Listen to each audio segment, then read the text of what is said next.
I'm Father Phil Smith. I serve as Director of the Office for Diocesan Priestly Vocations, which means I mentor our seminarians, 14 seminarians who are currently studying to become priests in Northwest Ohio. And then I work with other young men who are thinking about the possibility that God might be calling them to become a priest. To me, vocation is about commitment. It's about dedicating your life to someone or something, and really a full way, a way in which you give your entire self.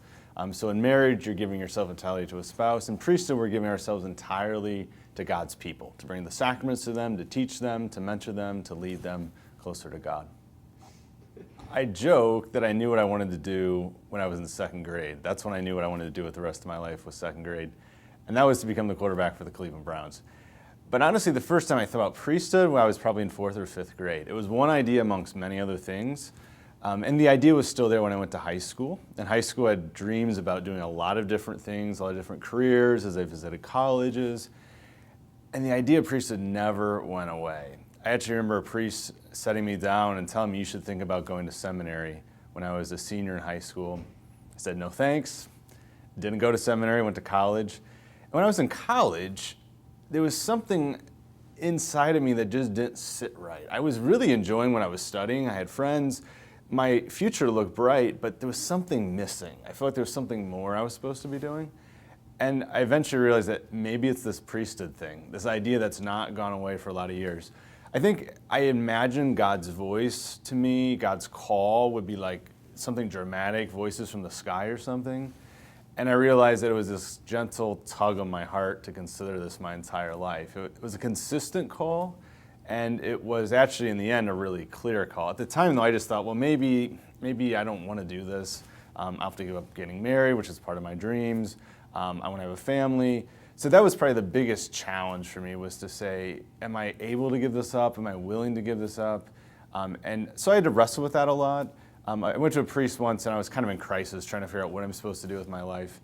And he taught me an 8-word prayer that really kind of changed my life.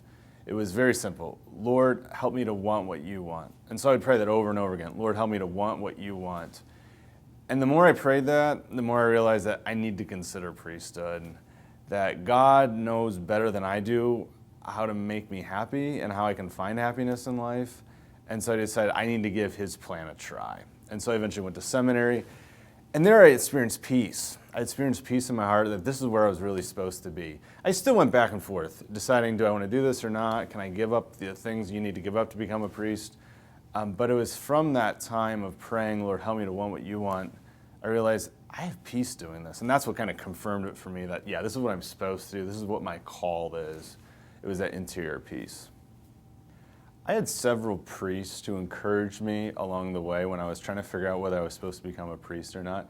I would go to them for advice. And what I really appreciated is they never pressured me to become a priest. They always said, you have to do what God wants you to do. You have to look for God's plan and to do that.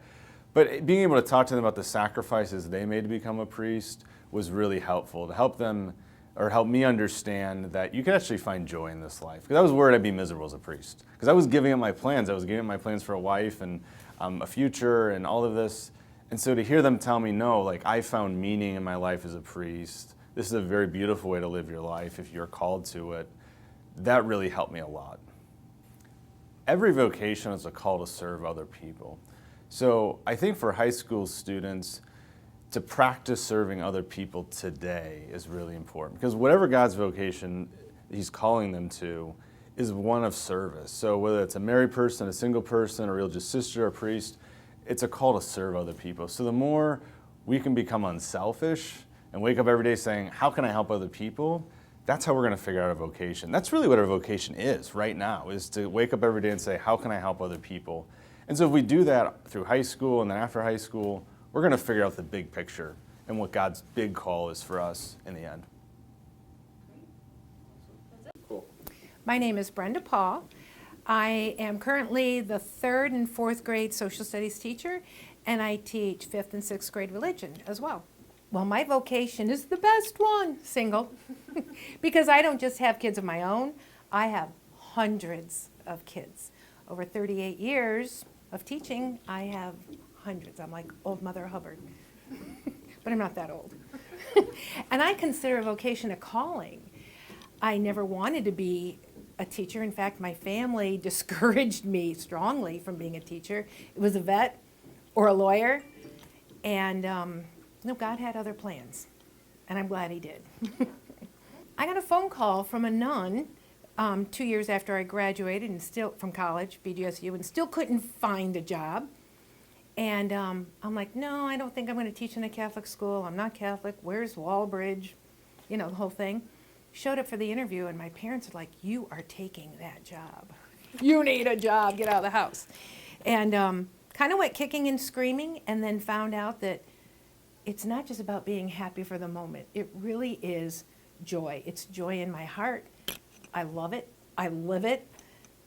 Yeah, God called me.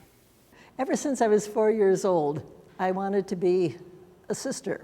My brother went to a Catholic school, and he had a sister. Well, I always wanted to be a teacher, nothing else but a teacher. And so I really rejoice that the Lord has allowed me to teach for over 50 years. Well, when I was 8th grade, I needed to make a decision on where I was going to go to high school.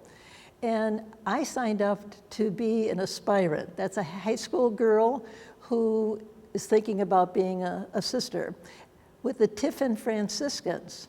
Well, as luck would have it, there were so many young girls who wanted to be sisters at that time that they didn't have room for me. So in the meantime, I visited the Sisters of Notre Dame.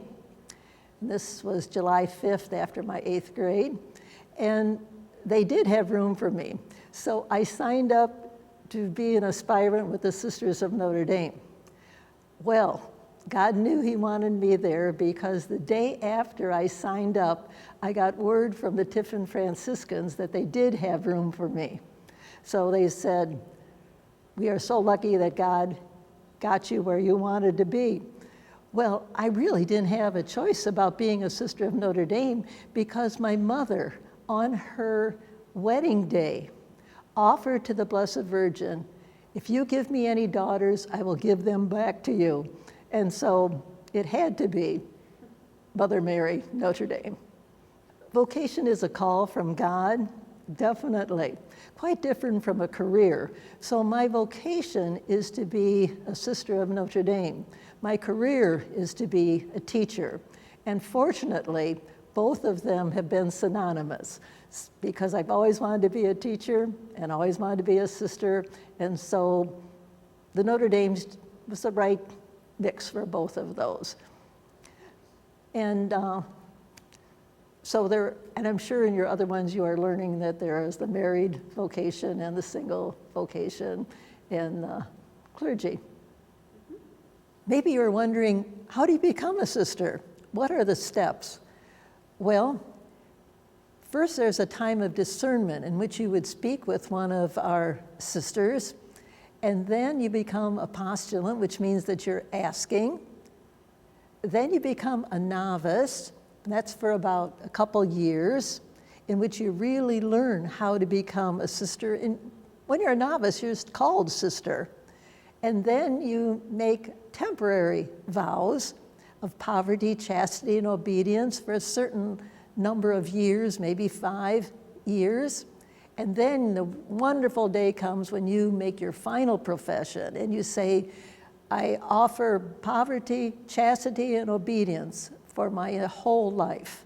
I would give you the same advice I've been giving high school students forever. I tell them, if they forget everything I've taught, do not forget, before you go to bed every night, you need to say 2 sentences. First, dear God, I'm sorry for anything I've done wrong that day. And secondly, please let me know what you want me to do with my life. And I guarantee you, if you ask that, you will have a happy life.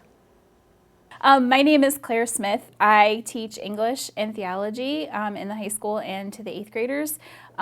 I have been married for almost 20 years, and I'm a mom of 2 kids. I think vocation, a good way to explain it, is your path in life where you can serve God and serve others.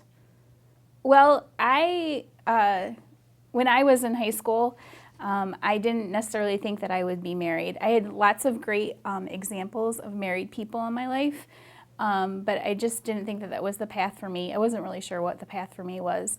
But I think it was a matter of timing and a matter of being around people that helped me become the right person, and also just meeting a person that I felt I could grow with and that we could support one another along our way. As I mentioned, I didn't think that I would be married, but I think it was a maturity on my part and kind of understanding that I wasn't going to be a high school kid for the rest of my life, and that there was going to be some things that I grew into. And so I think, and also just meeting a person that I knew that we were friends first, and that we could picture each other being together. I think one of the things that's most important to remember is that everything that you're doing today helps create the person that you're going to be in the future. So making good choices now will help you become a strong adult. Hanging out with people that you know get in trouble is not going to be helpful to you in the long run, or help you decide on your vocation either. Making good choices is what really helps you along your path.